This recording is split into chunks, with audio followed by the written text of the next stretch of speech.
ঈশ্বৰৰ ডাক হিচাপে মই আজি আপোনাক কাৰেক্ট কৰিছোঁ যেতিয়া আৰাধনা চলি থাকে একচুৱেলি সেইটো লাগিলে প্ৰাইম মিনিষ্টাৰে হওক it doesn't matter E matter নকৰে একচুৱেলি আমেন আপুনি মোক বেয়া পাব পাৰে বাট মই ঈশ্বৰৰ ডাক হয় I have to speak the truth বাইবেলে কৈছে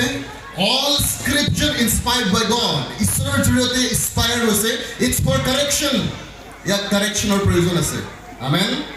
আপোনালোক আমাৰ জ্যেষ্ঠ হয় we love you and honor you but যেতিয়া ঈশ্বৰৰ আৰাধনা is a serious business amen ঈশ্বৰতকৈ ডাঙৰ কোন হ'ব পাৰে who is bigger than God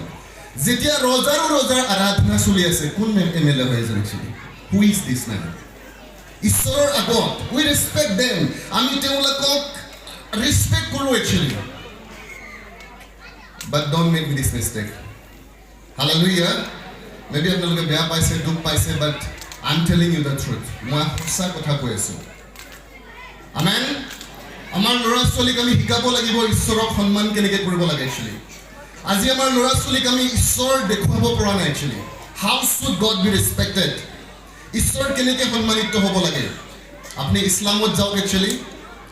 মই ইছলাম বেকগ্ৰাউণ্ডৰ পৰা আহিছোঁ সেইকাৰণে জানো actually আমাৰ খ্ৰীষ্টিয়ানসকল যদি ইছলামৰ আধাও কৰিলেহেঁতেন পৃথিৱী কেতিয়াবাই উল্টি গ'লেহেঁতেন yes তেওঁলোকৰ পৰা শিকিবলগীয়া এইটোৱে আছে যে তেওঁলোকে এইটোৱে কয় যে Allah is God there is no' other God মৰিলেও তাৰ কাৰণে মৰিবা জীয়াই থাকিলেও তাৰ কাৰণে মৰিবা ডাজন্ট মেটাৰ এইটো কোন হয় actually